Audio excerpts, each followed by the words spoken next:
Hello everyone, I am Avinash and you are watching my channel live for physical education. आज जो topic मैं लाया हूँ आपके लिए डिस्कस करने के लिए वो है फिजियोलॉजी एंड स्पोर्ट्स, जिसमें हम बात करेंगे फिजियोलॉजिकल फैक्टर्स डिटरमाइनिंग स्ट्रेंथ। कौन कौन से ऐसे हमारे फिजियोलॉजिकल फैक्टर्स हैं जो किसको डिटरमाइन करते हैं, स्ट्रेंथ को। तो इस चीज़ के लिए पहले हमें ये पता होना चाहिए कि फिजियोलॉजी होता क्या है। तो फिजियोलॉजी क्या है? Study of human body functions, मतलब हमारी बॉडी कैसे वर्क करती है, हमारी जो बॉडी के पार्ट्स हैं कैसे वो वर्क कर रहे हैं, जो ऑर्गन्स हैं वो कैसे वर्क कर रहे हैं प्रॉपरली, वो सब किस में आता है? फिजियोलॉजी में।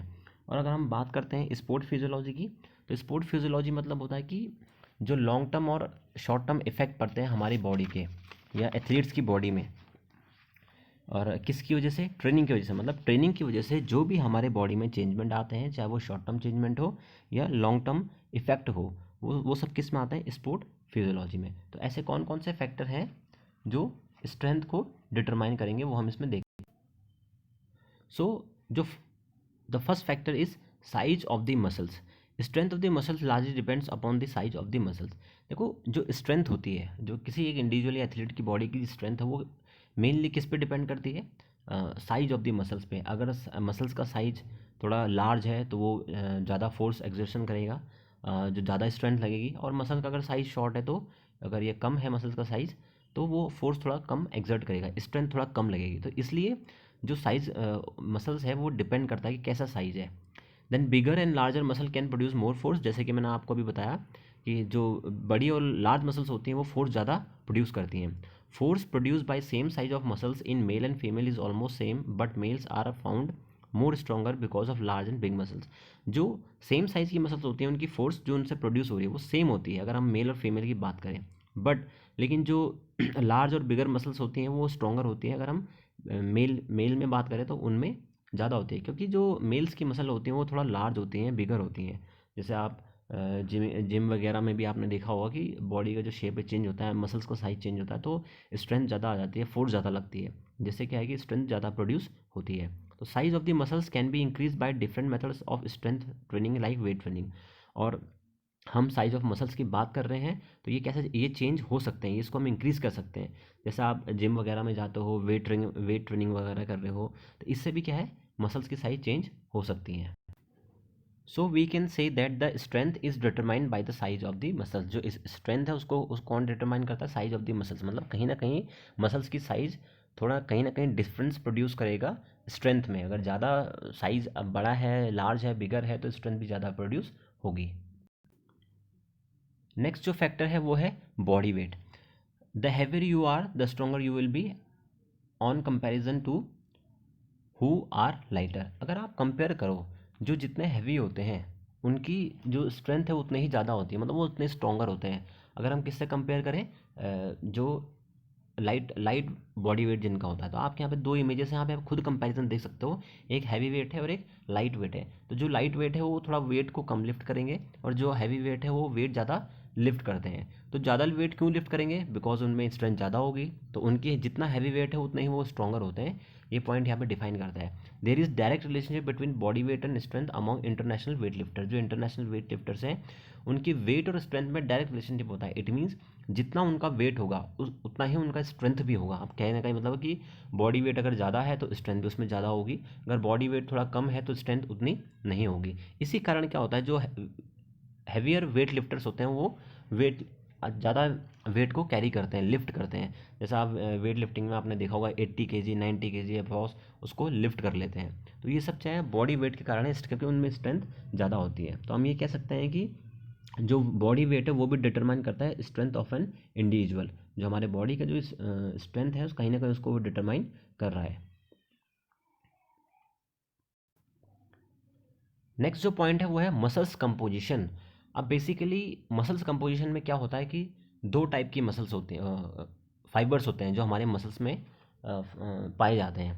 ठीक है, तो these are fast twitch fibres which is also known as white fibres, and slow twitch fibres which are also known as red fibres. तो दो टाइप के फाइबर्स होते हैं, fast twitch and slow twitch, जिसको हम वाइट फाइबर्स बोल सकते हैं और रेड फाइबर्स भी बोल सकते हैं। अब वो जो वाइट फाइबर्स होते हैं ये कॉन्ट्रैक्ट बहुत स्पीड से कॉन्ट्रैक्ट करते हैं और ये ज़्यादा फोर्स प्रोड्यूस कर सकते हैं। तो ये आप ये समझ सकते हैं, जिन एक्टिविटीज़ में स्पीड ज़्यादा चाहिए वहाँ पे वाइट फाइबर ज़्यादा यूज़ होते हैं, ताकि फोर्स वहाँ पे ज़्यादा प्रोड्यूस हो सके। और अगर आप कंपेयर करो स्लो ट्विच फाइबर से, तो slow Twitch fibre contract slow but for long duration. जो स्लो ट्विच फाइबर्स होते हैं, जो रेड फाइबर्स होते हैं, वो कॉन्ट्रैक्ट बहुत स्लोली होते हैं, वो आराम आराम से कॉन्ट्रैक्ट होता है, लेकिन बहुत देर तक, लॉन्ग ड्यूरेशन तक वो कॉन्ट्रैक्ट हो सकते हैं। इट मीन्स ऐसे फाइबर्स कहाँ यूज़ होते हैं? एंडोरेंस वाली एक्टिविटीज़ में, जहाँ पे हमें एंडोरेंस ज़्यादा चाहिए वहाँ पे यूज़ होगा स्लो फाइबर्स, जो स्लो ट्विच फाइबर्स है वहाँ यूज़ होगा। और जो वाइट फाइबर्स है, जहाँ पे स्पीड ज़्यादा चाहिए वहाँ पे इनका यूज़ होगा। तो muscles which have more percentage of fast twitch fibres produce more strength. जिस मसल्स में वाइट फाइबर्स या फिर जो हम उसको फास्ट ट्विच फाइबर्स हैं, वहाँ पे अगर उस मसल में ज़्यादा है, उसका परसेंटेज बहुत ज़्यादा है, तो वो उतना ही फोर्स प्रोड्यूस करेगा। इट मीन्स स्ट्रेंथ उतनी ही प्रोड्यूस होगी। अगर उस मसल्स में स्लो ट्विच फाइबर्स है, तो स्लो टूथ फाइबर होगा तो उससे क्या होगा? वो कॉन्ट्रैक्ट कम करेगी, तो कॉन्ट्रैक्ट स्लोली करेगी तो फोर्स इतना प्रोड्यूस नहीं होगा, स्ट्रेंथ इतनी प्रोड्यूस नहीं होगी। तो यहाँ पे हम कह सकते हैं कि जो वाइट फाइबर्स है उसका वो डिपेंड करती है कि वो कितनी उसमें है। अगर ज़्यादा परसेंटेज में है तो स्ट्रेंथ ज़्यादा लगेगी। Then fast twitch and slow twitch fibres are genetically determined. So जो फास्ट ट्विच और स्लो ट्विच फाइबर्स होते हैं ये जेनेटिकली डिटरमाइन होते हैं। इट मीन्स ये हमारे जेनेटिकली होते हैं, इसको हम चेंज नहीं कर सकते। ठीक है, किसी भी ट्रेनिंग के बेस पे हम इसको चेंज नहीं कर सकते। ये हमारे बॉडी में पहले से होते हैं, जिसके जो जीन्स में या जेनेटिकली जिनकी बॉडी में होते हैं। We cannot change the fast twitch fibres and slow twitch fibres.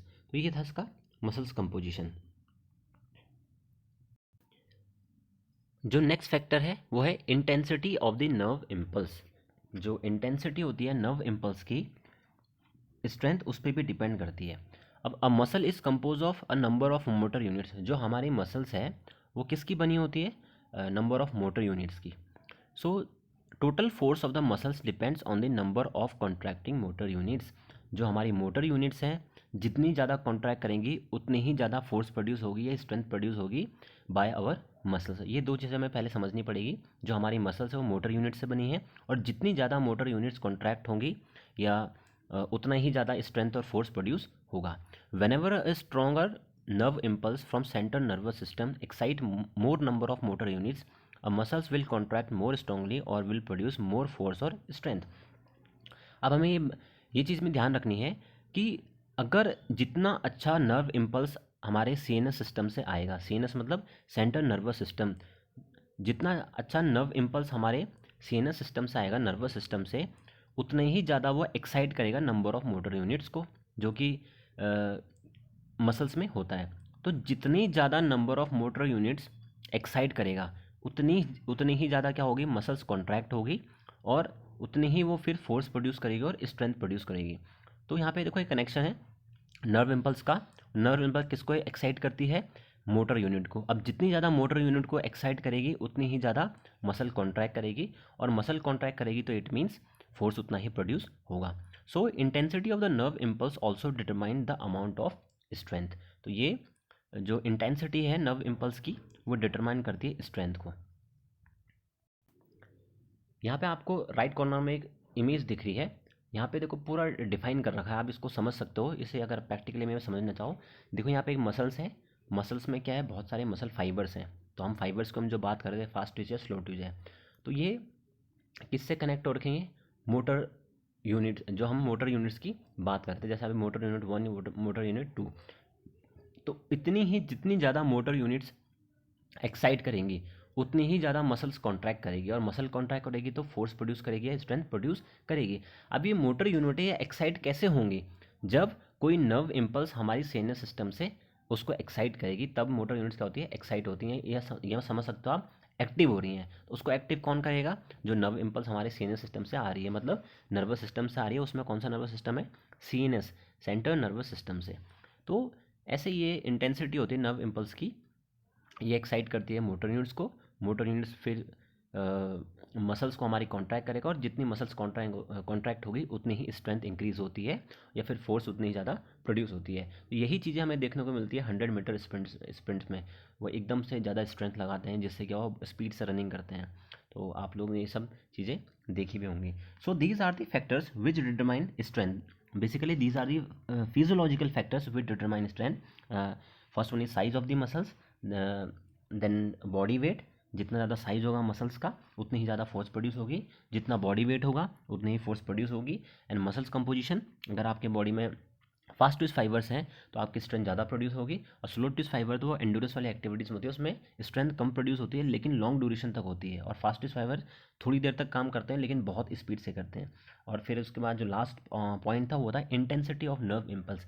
जितनी नर्व इम्पल्स एक्साइट करेगी नंबर ऑफ मोटर यूनिट्स को, उतनी ही ज़्यादा मसल्स कॉन्ट्रैक्ट करेंगे, और कॉन्ट्रैक्ट करने के बाद स्ट्रेंथ या फोर्स को प्रोड्यूस करेंगे। So these are the physiological factors which determine strength.